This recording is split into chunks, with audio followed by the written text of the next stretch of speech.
I'm Olivia, 28F, and for as long as I can remember, I've been invisible in my own family. Growing up, it was clear where I stood. My older brother, Ethan, was the golden child, star athlete, dad's pride and joy. My younger sister, Sophia, was the princess, spoiled and adored, never having to lift a finger. And then there was me, the one in the middle, the reliable one, the one who never caused trouble, which, in my family, meant the one who got ignored. I wasn't outright mistreated, just overlooked. When Ethan needed new football gear, Dad made sure he had the best. When Sophia wanted a new phone, Mom got it for her without hesitation. When my birthday came around, a half-hearted, "Oh, we should get you something," followed by whatever was on sale at the last minute. And it wasn't just about gifts. It was everything. Family vacations were planned around Ethan's tournaments. Holiday meals were centered on what Sophia wanted to eat. If I ever needed something, the response was always, "Can it wait?" or "We'll see." But when they needed something, I was expected to drop everything. For years, I played my role. I was the helper, the responsible one, the one who stayed behind after family dinners to clean up while Sophia sat on the couch scrolling through her phone, the one who proofread Ethan's college applications while he got all the praise for doing it on his own, the one who ran errands for Mom while she took Sophia shopping for the latest fashion trends. Then came the moment that changed everything.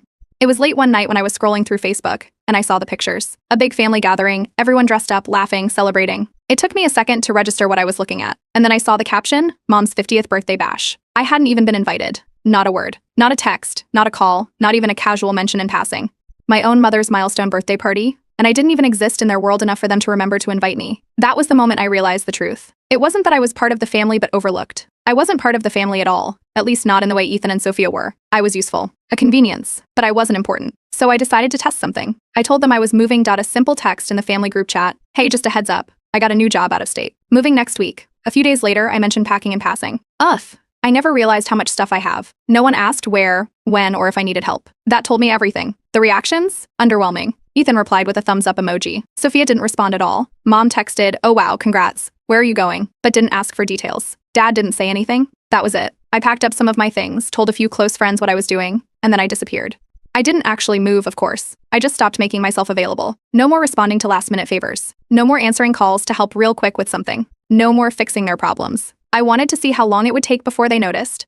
The first few weeks, silence. No one checked in. No one asked if I got there safely. No, how's the new job? Just nothing. And then, the cracks started to show. Then came Ethan. His car broke down. He called and texted, assuming I'd fix things like always. I ignored it. Hours later, another text came. Had to Uber. Thanks for nothing. It was the same cycle as always until now, when I wasn't playing along. He read it, but didn't respond. Next was Sophia. She had a blowout fight with Mom. Nothing new there. But this time, she had nowhere to go. Normally, she'd crash at my place, rant about how unreasonable Mom was, and expect me to comfort her.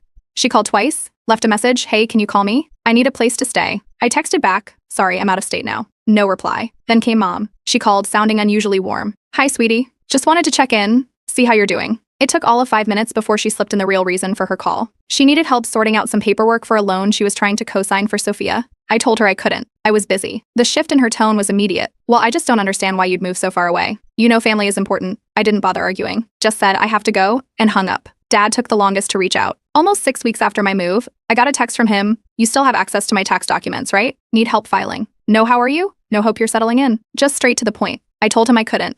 He actually had the audacity to text back, "You sure picked a bad time to leave." I just stared at my screen for a minute before replying. Didn't seem to matter when I was actually there. That was the end of that conversation. The results of my test were clear. They didn't miss me.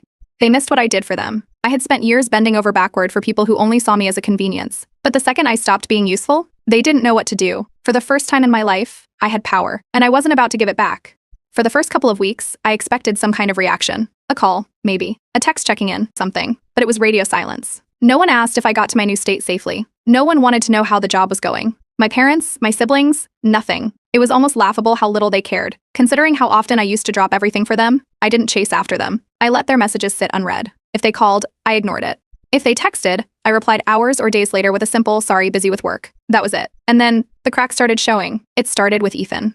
His car broke down, and normally I was the one who dealt with these things. Either I'd help him figure out a repair shop, or I'd drive him to work until it was fixed. I saw his name pop up on my screen. 3 missed calls, then a text, "Car's dead. Need you to pick me up." I waited an hour before replying, "Can't. I'm out of state." The response was instant. "What? You serious? How am I supposed to get to work?" I didn't bother replying. He didn't call back. An hour later, I got another text. I had to Uber. Cost me $40. "Thanks for nothing. No, hope you're doing well. No, how's the new job?" Just immediate frustration that I wasn't there to clean up his mess. A few days later, it was Sophia. She and Mom had a fight, nothing new there, but normally, when things got heated, she'd pack a bag and crash at my place.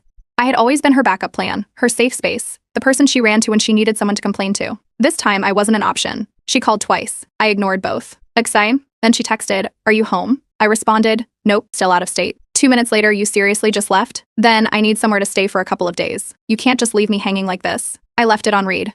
A few hours later, I saw a vague Instagram story. A selfie with red, puffy eyes and the caption, "Some people don't care about family like they say they do." I knew exactly who that was meant for. A week later, Mom called. It was the first time she reached out directly since my move.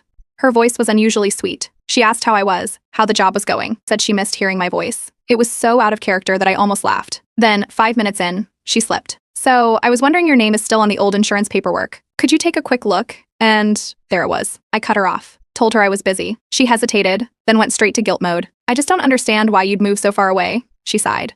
"Family is everything, you know." I let the silence stretch, then said, "Funny. Didn't seem to be that important when I was still around." She backtracked immediately. "Oh, come on, you know we love you. We just things have been hectic." Then, with a slight edge to her voice, "You're making it seem like we don't care at all." I didn't bother arguing. I told her I had to go and hung up.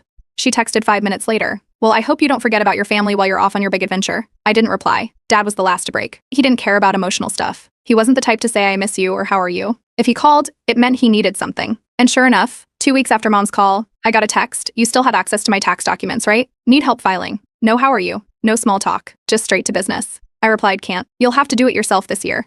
The response came within minutes. "You sure picked a bad time to leave." I just stared at it for a second, then typed. Didn't seem to matter when I was actually there. He didn't reply. Later that evening, Mom called again. This time she wasn't pretending to be sweet. "I don't understand why you're acting like this," she said. "You just disappeared. It's like you don't even care about your own family." I let her talk. Let her go on about how I was being selfish, how family is supposed to help each other, how I should have at least warned them before making such a big decision. Then she hit me with it. "The one thing I knew was coming, after everything we've done for you." I almost laughed. Instead, I asked, "Like what?" Silence. She fumbled, then landed on, "We raised you. We provided for you." "Yeah, and I provided for myself," I said, "and for all of you." She didn't like that answer. She huffed, mumbled something about how she never thought I'd turn out like this, then hung up. The next morning, Ethan texted me. "Didn't realize how much I relied on you." Guess I took it for granted. It wasn't exactly an apology, but it was the closest I'd ever get from him.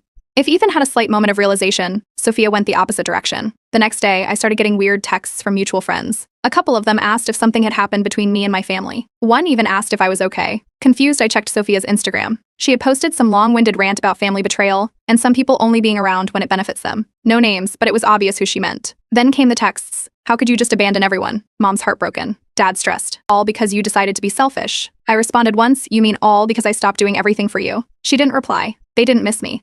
They missed the free labor. I had spent years being the fixer, the problem solver, the one who held everything together. The second I stopped, everything started falling apart. But here's the thing. None of them actually wanted me back. They just wanted the version of me that was useful. And I wasn't going to be that person anymore. It took a month for my mother to finally crack. She called one evening, her voice unusually sweet, the kind of tone she only used when she wanted something. It was almost funny how obvious it was. After a full month of barely acknowledging my so-called move, now she suddenly cared.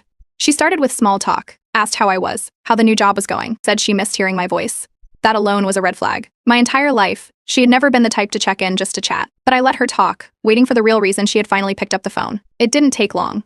She hesitated for just a second before slipping it in. Sophia needed a cosigner for a loan.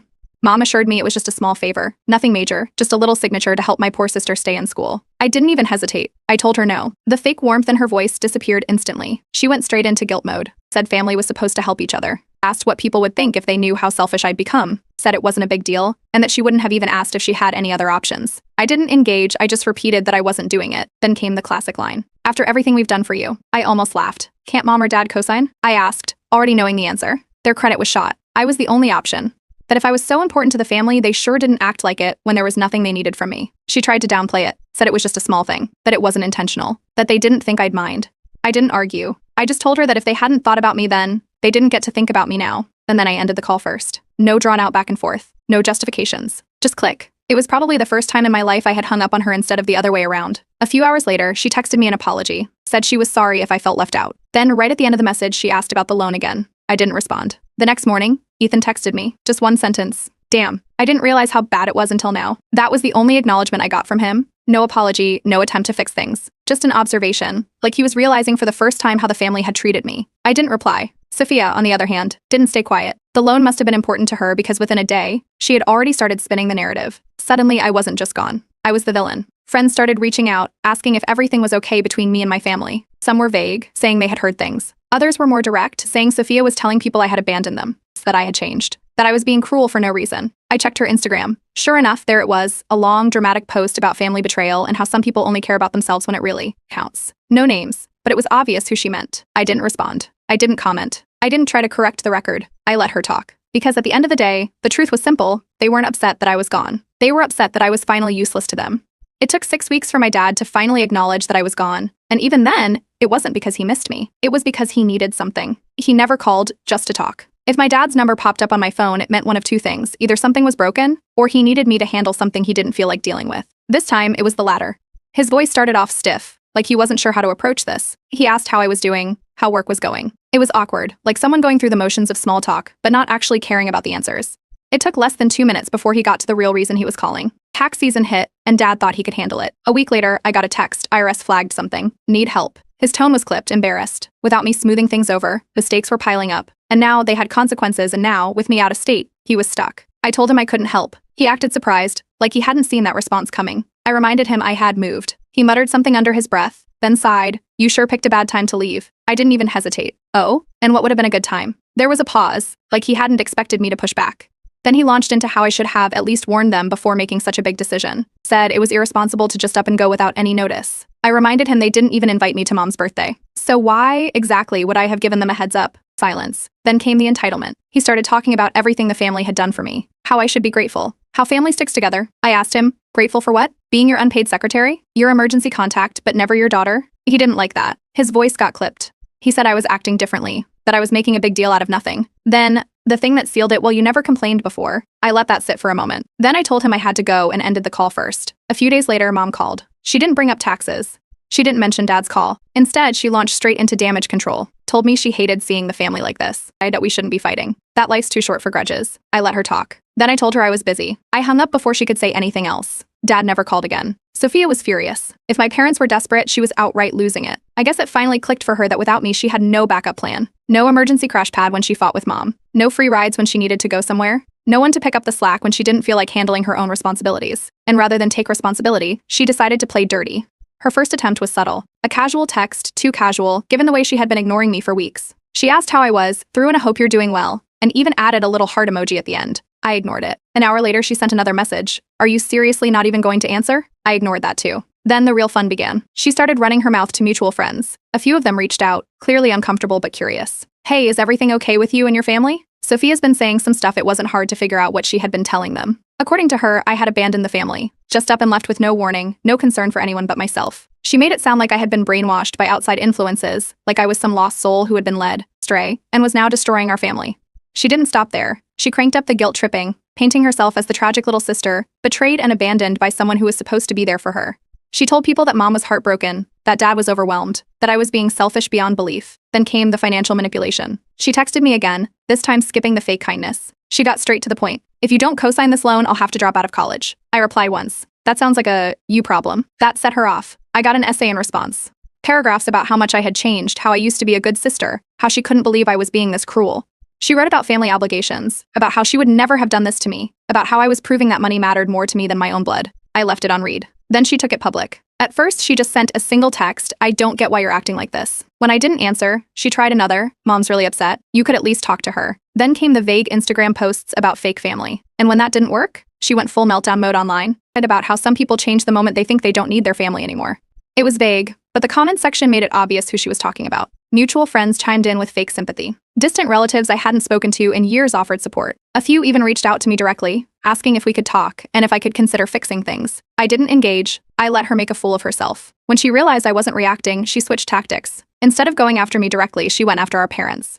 She told them I had been influenced by outside forces, that something must have happened to me, or that I wasn't thinking clearly, that if they didn't do something, I might never come back. Mom fell for it. She called me, sobbing. She said she didn't recognize me anymore, that I wasn't the daughter she raised, that I had never been this cold before. I shut it down. I finally started treating you the way you always treated me. The sobbing stopped. Just silence. Then she hung up. Sophia's last move was the most predictable.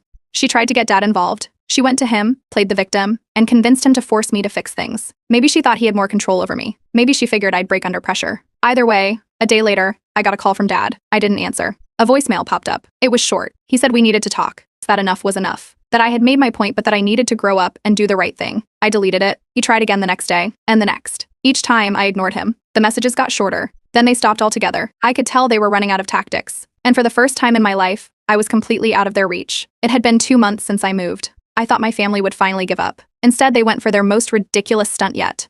Mom called early in the morning, the kind of call that makes your stomach drop before you even pick up. Her voice was shaking. It sounded serious. She said it was an emergency. For a split second, I thought something had actually happened. Maybe someone was in the hospital. Maybe there had been an accident. My heart started racing as I braced myself for whatever news was coming. Then she told me what the emergency was. She needed me to come home immediately to help with a financial issue. I waited, thinking there had to be more. A reason why this was urgent. A reason why it was my problem. There wasn't. She just needed me because apparently I was the only one who could fix things. I asked if she was serious. She doubled down, said I wouldn't understand because I'd never had a family of my own. That if I did, I'd know how important it was to step up when people needed me. That was it. I snapped. I told her the truth, that she only cared because she needed me. That if I really mattered, she would have noticed I was gone sooner. She tried to backtrack, her voice softer now. Said we should talk. That I should just come home so we could figure everything out as a family. I stayed firm. I told her no. She kept pushing, said I was making a mistake. That family is everything. I hit her with the final blow. Funny. You never acted like that when I was around. Silence. She had no comeback. I hung up. Less than an hour later, Sophia had another meltdown on social media. A long, dramatic post about family betrayal and how sad it is when people forget who was always there for them. No names, but it was clear who she meant.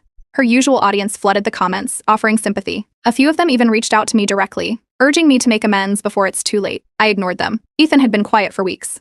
But one night, after hearing Mom rant about me, he finally texted, "I think I get it now. Always thought they leaned on you, but I didn't realize how much." It wasn't a full apology, but for him, it was close enough. Just those 5 words. I didn't reply. By this point, I could tell they were spiraling. Every failed attempt to pull me back only exposed more cracks in their dynamic. They were panicking, not because they missed me, but because they couldn't control me anymore. For the first time in my life, I felt free, and I had no intention of stopping now. At this point, my family was desperate. They had tried guilt-tripping me, turning friends against me, and even faking emergencies. None of it worked. So they did something even dumber. They took their sob story to social media. Mom was the one to make the post. A long, dramatic Facebook rant about how heartbreaking it is when children abandon their loving parents. She went all in, talked about sacrifices she made as a mother, about how she always did her best, about how painful it is to be ignored by your own child. Then came the kicker. We raised her, supported her, and now she won't even pick up the phone. The sympathy comments started rolling in almost immediately. People who had no idea what was actually going on flooded the post with messages of support. Distant relatives and old family friends told her to stay strong. Some commented things like kids these days have no respect and she'll regret this one day. It was exactly what she wanted. A flood of pity. A narrative where she was the heartbroken mother and I was the selfish, ungrateful daughter who had abandoned her family for no reason. I let the comments build up for a few hours. Then I left one of my own. You didn't even invite me to Mom's birthday party. You only call when you need something. It was short, direct, but it was enough. The reaction was instant. My comments started getting more attention than the post itself. People who had blindly sided with her started questioning things. A few family friends responded with things like, "Wait, what do you mean they didn't invite you? And that doesn't make sense. Why would they leave you out?" Then extended relatives got involved. Some of them messaged me privately, confused. They had no idea I had been left out of family events. A few admitted they had assumed I was just too busy to attend. They had believed the version of events my parents had fed them for years. Now, they weren't so sure. Sophia jumped in next. She tried to spin it, said it was just a misunderstanding, said I was overreacting, that it wasn't on purpose, that they had thought I was busy and didn't want to bother me. I shut it down. If it was a misunderstanding, why did no one even notice I wasn't there? No response. The longer the post stayed up, the worse it got for them. The sympathy started to shift. People who had blindly taken their side started questioning things. The cracks in their perfect image were showing, and they couldn't contain it. Mom panicked. She messaged me directly. This time, she dropped the dramatic heartbroken mother act. She told me we needed to talk privately instead of airing family business online. I didn't let her control the narrative. You made it public first. Own it. Less than an hour later, the post disappeared. Deleted. Wiped clean. Like it had never happened. But the damage was already done. Some people had already seen it. Some had already started talking. Their perfect where such a loving family image was crumbling, and there was nothing they could do about it. A little later, I got a text from Ethan. I always knew they played favorites, but I didn't realize how bad it was. I'm sorry. It was the first time he had acknowledged it outright. I didn't reply. I wasn't looking for an apology. I was just watching everything they built fall apart. After their public humiliation, my family went quiet. For the first time since I moved, there were no guilt-tripping texts, no fake emergencies, no desperate attempts to pull me back. I thought maybe finally they had given up. I was wrong. A few weeks later, Mom called. Her number popped up on my screen, and for a moment I almost ignored it. But curiosity got the better of me. I picked up. Her voice was different this time. Softer. Apologetic. She said they had realized things, that they hadn't been fair to me, that they just wanted to fix things. She sounded genuine. For a second, I almost believed her. Then she mentioned Sophia's loan. Not even 5 minutes into the conversation, she slipped it in, said that since we were finally talking, maybe I could help my sister out just this once. My response was instant. Oh, so this isn't about fixing things. You just ran out of people to use. The shift was immediate. She backpedaled. Said no, that's not what she meant. Said it was just that family helps family, and that we need to stick together. I stayed cold. You didn't need me until I stopped being useful to you. There was silence. Then Dad got on the line. He tried to be the rational one, like he always did. Said they weren't perfect, but that they had always provided for me. Yeah. I didn't let him get away with it. You provided for Ethan and Sophia. I provided for myself. That was the final straw. The mask slipped completely. His voice changed. He snapped. Said I was acting like a selfish brat. Said I'd regret this someday. I didn't argue. I didn't defend myself. I just hung up. An hour later, Sophia sent a text. Enjoy being alone forever. I didn't even respond. I blocked them all. No more texts. No more calls. The silence was beautiful. And for the first time, it felt final. It has been 6 months since I moved away. Not a word from my parents. No desperate calls. No guilt-tripping texts. No fake emergencies. Just silence. And in that time, I've watched their world slowly crumble from a distance. Ethan has kept his distance. He never tried to drag me back or guilt-trip me after that last text. He hasn't reached out since. If he's angry, I wouldn't know. If he understands why I did what I did, he hasn't said. But out of everyone, he's the only one who hasn't tried to pull me back into the mess. Sophia wasn't so lucky. Without me co-signing her loan, she had no backup plan, no magical solution, no safety net. And without the loan, she couldn't afford to stay in college. A few months in, she had to drop out. She blamed me, of course. She posted bitter rants online, taking the same family betrayal angle she had used before. Long, dramatic posts about selfish siblings and how some people just throw their family away when they don't need them anymore. But this time, no one cared. After I exposed the truth publicly, people stopped siding with her. The sympathy ran out. Her little act didn't work anymore. She was just another person complaining online, trying to get pity from strangers who didn't know the full story. Mom and Dad weren't doing any better. At first, they managed. Bills were late, but not catastrophic. Tasks piled up, but they got by. Then came the bigger cracks: missed deadlines, overdue payments. Eventually, it snowballed into something they couldn't ignore. Mom had to start doing things she had pushed onto me for years, things she never even realized I had been managing in the background. Dad struggled the most. Taxes, paperwork, budgeting. All of it was a mess without me there to clean it up. And people started noticing. Extended relatives began asking questions, noticed I wasn't around anymore, wondered why I had suddenly vanished from family gatherings. A few weeks after I moved, distant relatives started reaching out, confused. You weren't at Mom's birthday? I thought you were busy with work. At first, they believed my parents' excuses, but as time passed and I stayed gone, the questions got sharper. That I turned my back on family, that they had no idea what happened. Only that one day, I just stopped answering. But this time, her story didn't hold, because Ethan finally set the record straight. I don't know why he did it. Maybe he was tired of the lies. Maybe he had finally started putting the pieces together. Maybe he just wanted to be left alone.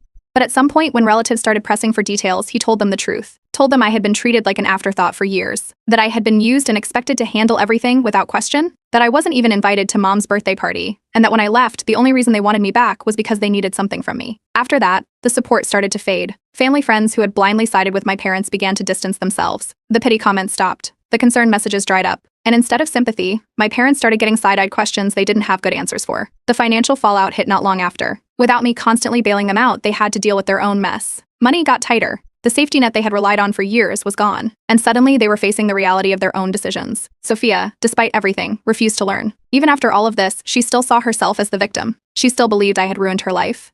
That if I had just done the right thing, she wouldn't have been forced to struggle. That none of this would have happened if I hadn't been so selfish. I didn't care. I felt nothing. No guilt. No anger. Just peace. For the first time in my life, I was free. No stress. No expectations. No manipulation. Just quiet. They had every chance to treat me like family. They chose not to. And now I was choosing to walk away for good. I wasn't looking back.